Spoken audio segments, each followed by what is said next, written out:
Hey this is legal सलोनी। आप सभी मेरे साथ बहुत सारा चीज जानते हैं, सीखते हैं, लेकिन मेरे साथ आज आप सीखने वाले हैं सिविल प्रोसीजर कोड के बारे में। यस, सिविल प्रोसीजर कोड 1908 के रिवीजन को हम लोग करेंगे और क्विक रिवीजन होगा इसके हिस्ट्री के बारे में और साथ ही साथ इसके सभी प्रोविजंस के बारे में थ्रू बेयर एक्ट। उससे ज़्यादा नहीं, उससे कम नहीं, बेयर एक्ट को फॉलो करते हुए क्विक रिवीजन करेंगे। और ये एक वीडियो तो होगा नहीं, काफ़ी वीडियोस बनाने पड़ेंगे। ये मेरे लिए भी रिवीजन होगा और साथ ही साथ ये वीडियो जो भी देखेगा उसके लिए भी रिवीजन होगा। तो चलिए शुरू करते हैं। सबसे पहले हिस्ट्री क्या है, तो बहुत पुराना हिस्ट्री नहीं है। सिविल प्रोसीजर कोड जो है वो सबसे पहले आया था 1859 में और ये फर्स्ट टाइम बनाया गया था सर चार्ल्स वुड के द्वारा सेकेंड लॉ कमीशन के गठन के बाद। और जब ये सर चार्ल्स वुड ने ये से बनाया तो ये जो ड्राफ्ट था वो सिर्फ और सिर्फ बंगाल, मद्रास, बॉम्बे और कुछ नॉर्थ वेस्टर्न प्रोविंसेस में ही अप्लाई हुआ था। लेकिन कुछ समय के बाद फिर इसमें बहुत सारा खामी देखा गया और ये बहुत ज़्यादा वाइडली एक्सेप्टेबल नहीं था, तो इसको फिर नया ड्राफ्ट किया गया और उसे किसने किया? मिस्टर हैरिंगटन नाम के व्यक्ति ने किया। उसके बाद मिस्टर हैरिंगटन ने इसे बनाया तो, लेकिन इसका फिर रीअरेंज किया गया और रीअरेंज करने के बाद इसको किया गया डॉक्टर विचले स्टॉक्स के द्वारा, जो कि उस समय गवर्नमेंट ऑफ इंडिया के सेक्रेटरी थे। उसके बाद इसको बोरो किया गया, इस पूरे सिविल कोड को कहाँ से बोरो किया गया है, तो इसे ज्यादातर न्यूयॉर्क सिविल कोड से बोरो किया गया है। सर आर्थर हॉबस जो थे उन्होंने इसे इनैक्ट किया 1877 में और उसके बाद ये बनकर तैयार हुआ, लेकिन फिर भी बहुत सारी खामियां थी और इसलिए इसका रिवीजन का वर्क फिर भी चलते रहा और बहुत सारा अमेंडमेंट बीच में होते रहा था। उसके बाद फिर एक सेलेक्ट कमेटी बनती है और उसके बाद सर एर्ले रिचर्ड्स इन्हें ड्राफ्ट करते हैं और एक फाइनल ड्राफ्ट लेजिस्लेचर में यानी कि पार्लियामेंट में दिया जाता है और गवर्नर जनरल का असेंट मिलता है 21 मार्च 2008 को 21 मार्च 1908 को। और 1908 को जब इसका असेंट मिल जाता है तो फिर ये हमारा इफेक्ट में आ जाता है, इन फोर्स में आ जाता है। और ये जो कोड है ये एक्ट नंबर 5 है 1908 का। चलिए और कुछ खास बेसिक्स बात करते हैं। सबसे पहले अगर बात करें तो एक कमिटी का नाम बहुत बार लिया जाता है, मेलिमथ कमिटी, जिनके रिकमेंडेशन पे अमेंडमेंट किया गया था 1999 में और 2002 में, और ये जो कमिटी थी वो मेलिमथ कमिटी थी। उसके बाद अगर बात करें तो सिविल प्रोसीजर कोड जो है वो एक प्रोसीजरल कोड है, यानी कि ये प्रोसीजर की बात करता है। इसे एडजेक्टिव लॉ भी कहा जाता है, इसीलिए ये एग्जॉस्टिव नेचर का है, पूर्ण है। कंसोलिडेटिंग स्टैट्यूट, यानी कि बहुत सारे सिविल लॉज को कंसोलिडेट करके एक जगह करके इसे बनाया गया है। नॉट रेट्रोस्पेक्टिव, यानी कि ये पीछे इसके आने के बाद ये पीछे पे अप्लाई नहीं होता, पीछे के कोई भी केसेस पे अप्लाई नहीं होता है, ये रेट्रोस्पेक्टिव है नहीं, ये नॉट रेट्रोस्पेक्टिव है। फिर बात करें तो ये किस लिस्ट में फॉल करता है? कंकरेंट लिस्ट में फॉल करता है। एंट्री नंबर 13 में इसको डाला गया है। 158 सेक्शंस हैं, 11 पार्ट्स हैं, 51 ऑर्डर्स हैं और ऑर्डर्स जो हैं वो प्रोसीजरल नेचर के हैं और 158 सेक्शंस जो हैं वो फंडामेंटल नेचर के हैं, यानी कि सब्सटैंटिव, एक तरीके से रूल बनाने जैसे हैं, रूल हैं। और खास बात यह है कि जो ये सेक्शंस हैं इसको चेंज या अमेंड कौन कर सकता है? तो सिर्फ और सिर्फ पार्लियामेंट कर सकती है या फिर स्टेट लेजिस्लेचर कर सकती है। लेकिन जो ऑर्डर्स हैं उसको सिर्फ और सिर्फ जो है वो हाई कोर्ट कर सकती है या फिर स्टेट लेजिस्लेचर कर सकती है। तो प्रोसीजरल जो है उसको टाइम टू टाइम चेंज करना पड़ जाता है अकॉर्डिंग टू द कन्वीनियंस, और जस्टिस को देने के लिए जो कन्वीनियंट हो वो प्रोसीजर बनाया जाता है। तो ऑर्डर में जो रूल्स होते हैं उनको ऐड किया जाता है स्टेट लेजिस्लेचर के द्वारा और हाईकोर्ट के द्वारा उस पर्टिकुलर स्टेट के, और सेक्शंस को सिर्फ और सिर्फ पार्लियामेंट ही अमेंड कर सकती है। इसीलिए सेक्शंस, अगर कभी भी डिस्प्यूट होगा कि सेक्शन प्रिवेल करेगा या फिर ऑर्डर, तो सेक्शन प्रिवेल करेगा। एक और खास बात है कि ये जो कोड है ये इन्फोर्समेंट में कब आता है, तो ये इन्फोर्समेंट में आता है 1 जनवरी 1909 को। बनकर तैयार हुआ था 23 मार्च 1908 को, लेकिन जब ये इन्फोर्स हुआ तो इन्फोर्स हुआ है 1 जनवरी 1909 में। अब अगर बात करें कि कॉज ऑफ एक्शन क्या होता है, तो कॉज ऑफ एक्शन का मतलब है कि जब अगर एक आदमी है प्लेंटिफ, यानी जिसका कि राइट का कोई ना कोई हैम्पर किया है, और जो पर्सन हैम्पर किया है वो है डिफेंडेंट, तो जब प्लेंटिफ अपनी बात को कोर्ट के सामने रखता है लिखित रूप में, यानी कि प्लेंट के रूप में, और उसको कोर्ट एक्सेप्ट करती है, यानी कि जब वो प्लेंट एक्सेप्ट हो जाता है यानी इंस्टीट्यूशन हो जाता है, तो यही सिविल लॉ जो है वो मोशन में आ जाता है। और अगर किसी भी चीज का वायलेशन हुआ है, किसी भी राइट का वायलेशन हुआ है, किसी भी एक्ट के वजह से, डिफेंडेंट के एक्ट के वजह से, तो इसे ही कहते हैं कॉज ऑफ एक्शन, यानी कि एक्शन लेने का कारण उत्पन्न हो जाना। अब इसी में बहुत सारा प्रोसीजर है, लंबा प्रोसीजर है, सीपीसी अपने आप में बहुत ज्यादा बड़ा है। तो सीपीसी को 3 भाग में बांटते हैं। सबसे पहले pre trial, during trial and post trial. Pre trial भी 2 तरीके का होता है, एक होता है बिफोर और एक होता है आफ्टर। ट्रायल के पहले, ट्रायल के बाद। ट्रायल के पहले क्या होता है, तो वही प्लेंट डाला जाएगा, written statement by the plaintiff जिसकी राइट वायलेट हुई है, सिविल राइट, पर्सनल राइट जिसकी वायलेट हुई है, तो वो अपने बातों को रखेगा लिखित रूप में, इसे कहेंगे प्लेंट। और ये प्लेंट लिखने में जो जो वो रूल फॉलो करेगा उसे कहेंगे प्लीडिंग। और ये दोनों चीज जो है वो ऑर्डर 6 और 7 में है। 6 में है प्लीडिंग, 7 में है प्लेंट। और ये इंस्टीट्यूट किया जाएगा सूट कोर्ट के सामने। अब उसके बाद जब ये हो गया तो उसके बाद इंस्टीट्यूट हो चुका है सूट, तो अब आएगा after trial, after pre trial, यानी कि अभी भी ट्रायल स्टार्ट नहीं हुआ है लेकिन इंस्टीट्यूशन ऑफ सूट हो चुका है। तो अब नेक्स्ट स्टेप क्या है, तो इंस्टीट्यूशन ऑफ सूट कैसे होता है, ऑर्डर 4, ऑर्डर 5 समन, पार्टीज को समन किया जाएगा। अगर प्लेंटिफ सूट फाइल किया है तो डिफेंडेंट को भेजा जाएगा समन कि आप आइए, और बाकी सभी लोगों को भी जो भी उस पर्टिकुलर केस में, उस पर्टिकुलर केस में जो भी जिनको भी भेजना जरूरी है उनको समन भेजा जाएगा। फिर है 8, ऑर्डर 8। ऑर्डर 8 बात करता है रिटन स्टेटमेंट, सेट ऑफ या काउंटर क्लेम। अब जब डिफेंडेंट को समन दिया गया है कि आओ, तो जब वो आएगा तो वो भी अपनी बातों को रखेगा। तो जब वो अपनी बातों को रखेगा तो उसे ही कहेंगे रिटन स्टेटमेंट, या फिर अगर वो अपनी बातों को रखेगा और साथ में एलिगेशंस भी लगाएगा प्लेंटिफ पे, तो वो काउंटर क्लेम या फिर सेट ऑफ होगा। मतलब वही ऑर्डर 8 में सब चीज दिया है।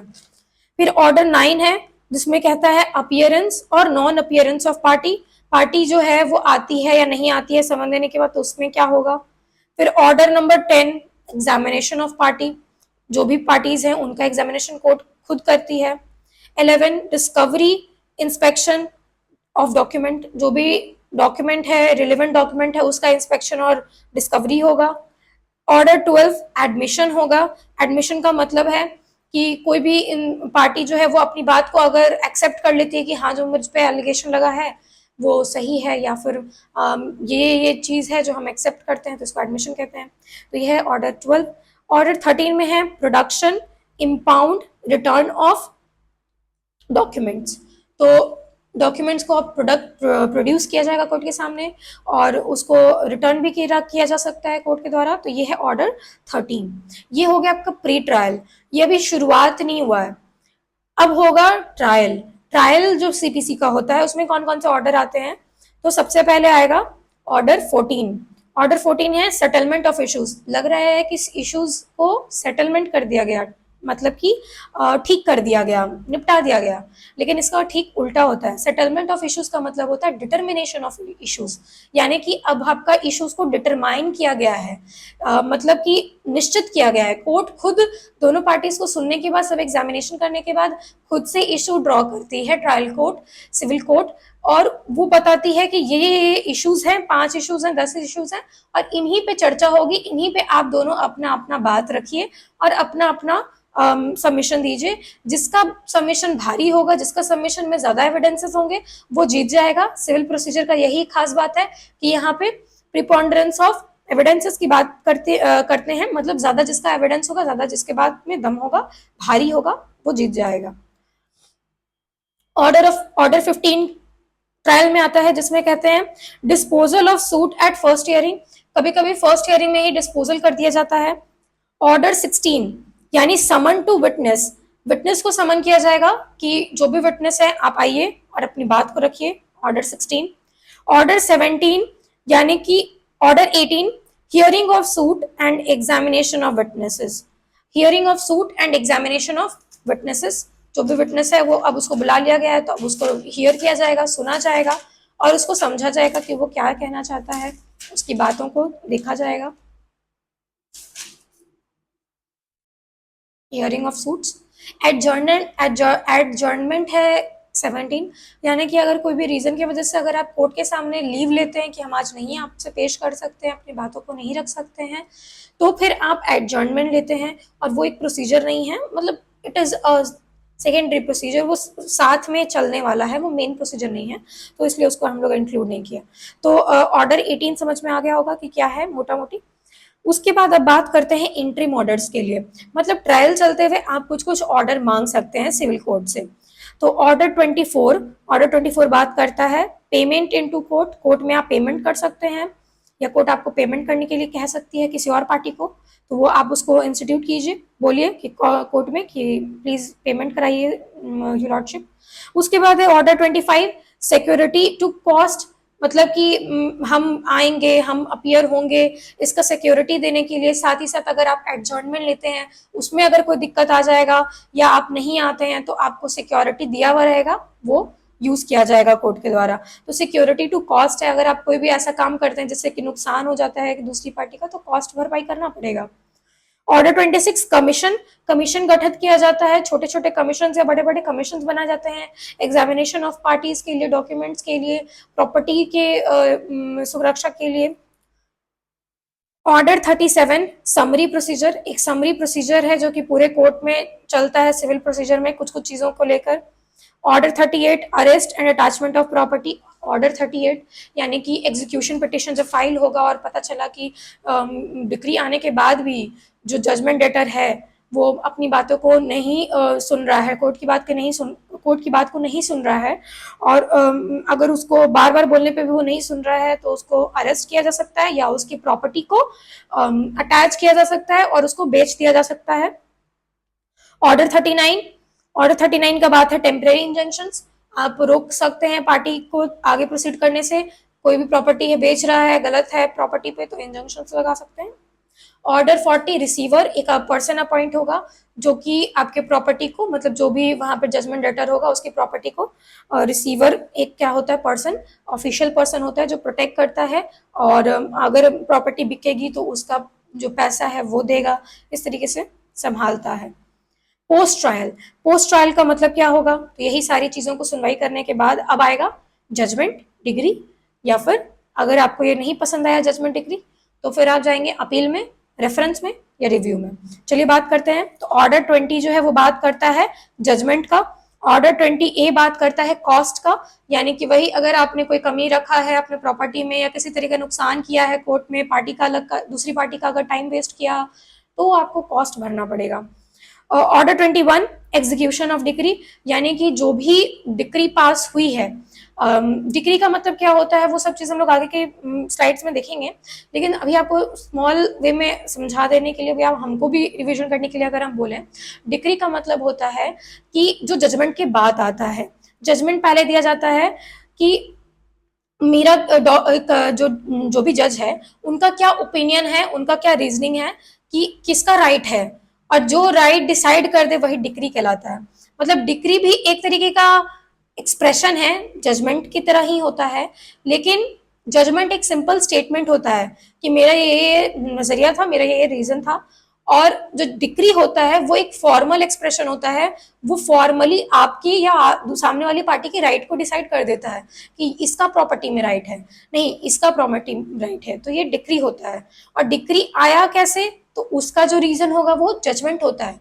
जजमेंट पहले दे दिया जाता है और फिर बाद में डिक्री सुनाया जाता है 15 दिन के बाद।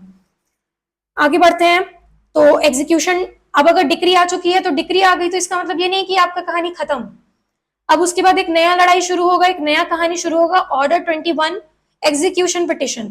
एग्जीक्यूशन भी बहुत बड़ा है, 106 रूल्स है उसमें, और ये एग्जीक्यूशन पिटिशन फाइल किया जाएगा और फिर उसके बाद प्रोसेस चलेगा, फिर से कुछ कुछ क्वेश्चंस को डिटरमाइन किया जाएगा और बात करते करते करते फिर लास्ट में या तो अगर आप मान गए जिसके अगेंस्ट में डिक्री आया है वो अगर मान लिया है तो ठीक है, नहीं तो फिर उसको अरेस्ट कर लिया जाएगा या तो उसकी प्रॉपर्टी को अटैच करके बेच दिया जाएगा। तो ये एग्जीक्यूशन पिटिशन होता है। तो मतलब कि लड़ाई करने के बाद जब डिक्री आ जाए तो कहानी खत्म नहीं होता, उसके बाद भी कहानी चलता है और एग्जीक्यूशन में कंप्लीट होता है। ऑर्डर 41 यानी कि अपील ऑफ ओरिजिनल जुरिसडिक्शन, जो नॉर्मल आया है अभी, अब आपका फर्स्ट जो आपका आया है डिक्री, उसके अगेंस्ट में अगर आप अपील में जाते हैं तो ऑर्डर 41 फॉलो कीजिए। ऑर्डर 42 फॉलो करना होगा अगर आप अपील में जाते हैं अपीलेंट जुरिसडिक्शन के, यानी कि आप एक बार अपील कर चुके थे, दोबारा अपील करना चाहते हैं तो ऑर्डर 42 को फॉलो करना होगा। ऑर्डर 43 है अपील फ्रॉम ऑर्डर्स। कुछ ऐसे स्मॉल ऑर्डर्स होते हैं कोर्ट के, छोटे छोटे ऑर्डर्स होते हैं जिनका आप अपील भी कर सकते हैं। मान लीजिए कि आपके फेवर में ऑर्डर नहीं आया और वो जो पर्टिकुलर ऑर्डर है वो अपीलेबल है। ये सेक्शन 104 से 106 में दिया हुआ है कि कौन कौन से ऑर्डर जो हैं उसके अगेंस्ट में आप अपील भी कर सकते हैं। सारे ऑर्डर के अगेंस्ट में अपील नहीं होता है, डिक्री के अगेंस्ट में अपील होता है, ऑर्डर के अगेंस्ट में अपील होता है, बट कुछ ऑर्डर के अगेंस्ट में अपील होता है। तो वही जो कुछ ऑर्डर है वो दिया हुआ है ऑर्डर 43 में। ऑर्डर 44 में दिया हुआ है अपील बाय इंडिजेंट पर्सन। गरीब जो होता है, पॉपर होते हैं, उनके अगेंस्ट में आप अगर मतलब वो लोग अगर अपील में जाना चाहे तो उसके लिए अलग से है ऑर्डर 44, और ऑर्डर 32 भी, 33 भी उसी के लिए है। ऑर्डर 45 जो है वो है सुप्रीम कोर्ट में अपील करने के लिए अगर आप जाना चाहते हैं तो आप कैसे जाएंगे, क्या क्या होगा। ऑर्डर 46 जो है वो रेफरेंस की बात करता है और ऑर्डर 47 जो है वो रिव्यू की बात करता है। तो अभी हम लोग इसको सम अप करते हैं, बहुत बड़ा वीडियो हो चुका है। ये है हमारा फर्स्ट वीडियो, आपको कैसा लगा बताइएगा, कुछ हेल्पफुल था कि नहीं था। अगर नहीं भी था तो भी जब आप सीपीसी पढ़ लेंगे ना तब आपके लिए हेल्पफुल होगा, क्योंकि आपको बस सुनने में और रिविजन करने में आसानी होगा। Fast quick revision. चलिए मिलते हैं नेक्स्ट वीडियो में। Thank you so much for watching legal Saloni.